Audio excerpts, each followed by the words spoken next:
আসসালামু আলাইকুম। আজকে কথা বলবো গোল্ডের প্রাইস কেন এত লাফালাফি করে। তো আপনারা যদি খেয়াল করেন দেখবেন গোল্ডের প্রাইস হঠাৎ করে একদিন 10,000 টাকা বাড়লো, তো এরপরের দিনে আবার 20,000 টাকা কমে গেল। তো আসলে যে কোনো একটা অ্যাসেট, পণ্য বা যেটাই বলি না কেন, সেটা যে কোনো পণ্য হতে পারে, কৃষি পণ্য থেকে শুরু করে ভোগ্য পণ্য, সব ধরনের পণ্য।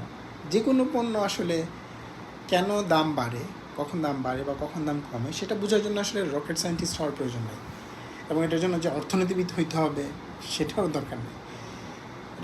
এটাকে অর্থনীতির ভাষায় আর কি যেটাকে বলে, সেটা হচ্ছে খুব বেসিক একটা কনসেপ্ট, যে যোগান বনাম চাহিদা। তো আপনার যদি একটা জিনিসের পর্যাপ্ত পরিমাণে প্রডিউস মানে হচ্ছে যোগান থাকে, মানে প্রডিউস হয়, তখন এটার দাম অটোমেটিকলি একটা নিয়ন্ত্রণে থাকবে, হয় কমতির দিকে থাকবে, কারণ ওই পরিমাণ চাহিদা নেই। যেমন এখন আমের সিজন চলতেছে, প্রচুর পরিমাণে আম হলে আমের দাম এমনি কমে যাবে, আর যদি আম তুলনামূলকভাবে কম হয় তখন আমের দাম বাড়বে। তো এটা সব কিছুর জন্যই সত্য। তো এখন প্রশ্ন হচ্ছে যে কোনো একটা বিষয় আপনি যদি নর্মাল আমরা ডে টু ডে লাইফে যখন আমরা কাজ করি, কোনো একটা জিনিসের দাম কিন্তু, যেমন আপনি ধরেন আইফোনের কথাই চিন্তা করেন। আজকে যদি বাজারে যান, আইফোন যে যত টাকা দিয়ে কিনবেন, কালকে কিন্তু অত টাকা দিয়েই কিনেন, ঠিক না? তারপর হচ্ছে আপনি যদি যে কোনো পণ্য কিনতে চান, কিন্তু গোল্ডের ক্ষেত্রে জিনিসটা এমন না কেন? এটা একটা প্রশ্ন কি আপনার মাথায় আসে নাই কখনো? আপনি যদি হঠাৎ চিন্তা করে দেখেন যে গোল্ডের প্রাইস যেইভাবে ফ্লাকচুয়েট করে, এটা আসলে ন্যাচারাল হওয়ার কথা না। কারণ গোল্ড তো এমন না যে না, সকালে আপনার এমন পরিমাণে গোল্ড প্রডিউস হইলো যে হঠাৎ করে দাম কমে গেল, আবার এর পরের দিন আবার এত বেশি চাহিদা বেড়ে গেল, আবার দাম বেড়ে গেল। তো এটা তো আসলে অস্বাভাবিক। তো আসলে পৃথিবীতে যেই পরিমাণ গোল্ড প্রডিউস হয়, যা ধরে নেওয়া হয় অ্যাপ্রক্সিমেটলি 3,000 থেকে 3,500 টন প্রতি বছর গোল্ড মাইনিং করা হয়, ঠিক আছে? তো ওই অনুযায়ী আমাদের চাহিদা প্রায় 4 থেকে 5,000 টন। এবং ওই চাহিদা বলতে আমি আসলে ফিজিক্যাল চাহিদা, যেটা আমাদের দরকার, যে আমরা হয়তো বা নিজেদের জুয়েলারি পারপাসে কেনা হয়। তারপর গোল্ড আমাদের যে বিভিন্ন ধরনের চিপ আছে, বিভিন্ন ধরনের ফোন বা অন্যান্য ডিভাইসগুলোতেও গোল্ড ইউজ করা হয়। তারপর অন্যান্য অনেক কাজে গোল্ডকে ইউজ করা হয়। কিন্তু ওই গোল্ডের চাহিদাটা 4 থেকে 5,000 টন। সো ওই ক্ষেত্রেও বলা যায় যে গোল্ডের চাহিদা তুলনামূলকভাবে বেশি, ঠিক না? তো তো ওই হিসাবে আমরা ধরে নিতে পারি, প্রতি বছর যদি বেস্ট কেস সিনারিতে 3,500 টন যদি আমার গোল্ড প্রডিউস হয়, তাহলে 4 থেকে 5,000 টন যদি আমার চাহিদা হয়, তাহলে একটা স্টেডি ওয়েতে প্রাইসটা বাড়বে। কিন্তু এটা কখনোই জাম্প করে উপরে উঠে যাবে না, আবার এক জাম্প করে নিচেও নেমে যাবে না। তো এই যে বাড়ার যে বিষয়টা, এই ফ্লাকচুয়েশনের উত্তরটাই আজকে আমরা এই ভিডিওতে খুঁজবো। তো যেটা আমি বলবো সেটা হচ্ছে যে গোল্ডের প্রাইস মূলত বাড়ে হচ্ছে আমাদের পেপার গোল্ড বা ফিউচার গোল্ডের প্রাইসের উপর ভিত্তি করে। মানে মানে কি, পেপার গোল্ড কী জিনিস, ফিউচার গোল্ড কী জিনিস, ঠিক না? তো আসলে আমরা যারা সাধারণ জনগণ, আমরা যারা রেগুলার মানুষ, ঠিক না, আমরা গোল্ড কিনি কিসের জন্য? আমরা মূলত এটা ভোগ্যপণ্য হিসেবে, যে আমরা নিজেদের মা বোন ওয়াইফ তাদেরকে গিফট দিই, বা নিজেরা হয়তো বা গোল্ড কোনো একটা পারপাসে আমরা সেভ করে রাখি, ঠিক আছে? কিন্তু ওটা হচ্ছে ফিজিক্যাল গোল্ড। কিন্তু যারা কিনা বড় বড় বিজনেস ইনভেস্টররা, বড় বড় ইনস্টিটিউশনরা, ওরা যখন গোল্ড নিয়ে, ওদের তো ওই পরিমাণে গোল্ড দরকার নাই, ওরা এই পরিমাণ গোল্ড কী করবে? ওদের তো ব্যবসা করা দরকার, ওদের মূল উদ্দেশ্যটা হচ্ছে ব্যবসা করা। তাহলে আপনার যদি গোল্ড দিয়ে মূল উদ্দেশ্যটা ব্যবসা করা থাকে, তাহলে আপনি কেন কষ্ট করে গোল্ড নিজের ভল্টে রাখবেন, সেটা আবার পরের দিন বিক্রি করার জন্য সিকিউরিটি নাইটমেয়ার, বিভিন্ন ধরনের লজিস্টিক্যাল সমস্যা, কত কিছু সমস্যা হবে।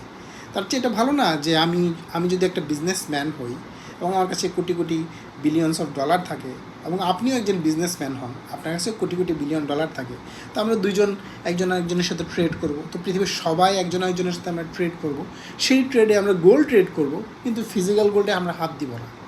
আমাদের মধ্যে একটা চুক্তিপত্র হবে, হুইচ ইজ ওয়্যার কন্ট্রাক্ট যেটা বলে পেপার গোল্ড মার্কেটে বা ফিউচার গোল্ড মার্কেটে কন্ট্রাক্ট নামে একটা অপশন আসে, যে নামটা হচ্ছে কি, আমরা একজনের সাথে কন্ট্রাক্ট করব যে আমি প্রিডিক্ট করতেছি গোল্ডের প্রাইস বাড়বে, আপনি প্রিডিক্ট করবেন গোল্ডের প্রাইস কমবে, এবং ওইটা আমাদের মধ্যে একটা কন্ট্রাক্ট তৈরি হবে। সেই কন্ট্রাক্টের উপর বেস করে যত বেশি মানুষ এখানে এই প্রিডিকশনগুলোতে চাহিদা দিবে, মানে ওদের আইডল মানি বা স্মার্ট মানি যে কনসেপ্টটা আছে, সেই স্মার্ট মানি ঢুকাবে, ওই অনুযায়ী যেদিকে যদি কোনো কারণে বায়ার মানে এই পেপার গোল্ড মার্কেটে বায়ার বেশি ঢুকে যায়, তখন দেখা যাবে যে আমার জিনিসটা, যেহেতু বায়ার বেশি, চাহিদা বেশি, প্রাইসটা আস্তে আস্তে বেড়ে যাবে।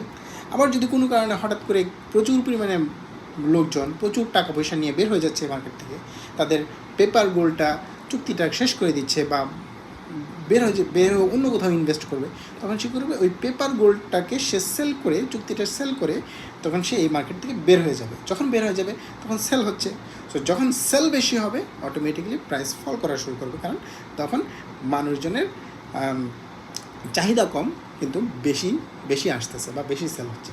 কিন্তু এখন প্রশ্ন হইতেছে, এই যে পেপার গোল্ডটা, এইটা কিন্তু যেন তেন অ্যামাউন্ট না, এটা হচ্ছে প্রতিদিন 600 থেকে 1200 টন। যেখানে আমি আবার নাম্বারটা বলি, প্রতি বছর আমাদের পৃথিবীতে আমরা 3500 টনের মতো গোল্ড প্রডিউস করি, ঠিক আছে? তো 3500 টন গোল্ড প্রডিউস করি, সো সেখানে তাহলে ধরেই নিতে পারেন প্রতি মাসে হয়তো বা 3 টন আপনি অ্যাপ্রক্সিমেটলি প্রডিউস করেন, 3 বারে 36। কিন্তু প্রতিদিন এই পেপার গোল্ড মার্কেটে 600 থেকে 1200 টন গোল্ডের লেনদেন হয়, মানে যে কাগজে কলমে লেনদেন হয়। মানে আমি আপনাকে বললাম যে এত টন গোল্ড আমি আপনাকে দিলাম, এর বিনিময়ে আপনি আমাকে এত ডলার দিবেন, আর আপনি যখন এই যে লেনদেনটা হচ্ছে, এই লেনদেনে কিন্তু অ্যাকচুয়াল ফিজিক্যাল গোল্ডের কোনো সম্পর্ক নাই, ঠিক আছে? এই ফিজিক্যাল গোল্ডটা পেছনে, ঠিক আছে? এটাকে বলা হচ্ছে, এই কারণে হচ্ছে এটাকে বলা হচ্ছে কন্ট্রাক্ট, ঠিক আছে? এখন যখন এই ইকুয়েশনটা এখানে ঢুকে যায়, এই পেপার গোল্ড মার্কেটটা আলটিমেটলি দিন শেষে ডিসাইড করে যে আসলে আমাদের গোল্ডের প্রাইসটা কী হবে।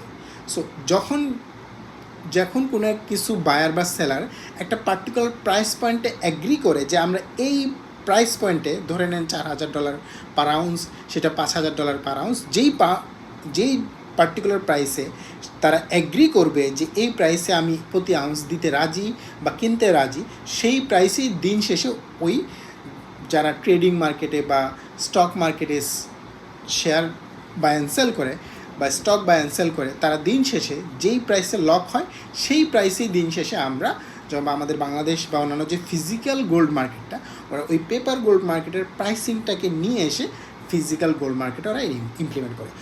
যেই কারণে আপনি সবসময় খেয়াল করবেন যে পেপার গোল্ড মার্কেট বা ফিউচার গোল্ড মার্কেট, যেটা আমরা অনলাইনে যদি এখনই যান আপনি গোল্ড প্রাইস USD লিখে সার্চ দেন, আপনি যে প্রাইসটা পাবেন সেটা হচ্ছে ফিউচার গোল্ড মার্কেটের কারেন্ট প্রাইস। সেটা কখনোই দেখবেন না যে আমার আজকে রাত্রেও যদি এই ভিডিওটা আপনি যখন দেখতেছেন তখনও যদি আপনার গোল্ডের প্রাইস হঠাৎ করে $6000 হয়ে যায়, আপনি দেখবেন বাংলাদেশ মার্কেটে এইটা ইমপ্লিমেন্ট হইতে 1 দিন বা 2 দিন পরে ইমপ্লিমেন্ট হবে, কারণ ওইটার সাথে সাথে জিনিসটা ফিজিক্যাল মার্কেটে আসে না, ওইটা হয়তো বা একটা ফ্লুক হতে পারে। কারণ যখন পেপার গোল্ড নিয়ে ট্রেডিং হয়, তখন প্রতি সেকেন্ডে, প্রতি মাইক্রো সেকেন্ডে গোল্ডের প্রাইস চেঞ্জ হয়। সো ওইটার উপর বেস করে আপনি ফিজিক্যাল গোল্ডে তো আপনি জিনিসটা করার সুযোগ নাই, প্রতি সেকেন্ডে এটা করতে পারবেন না।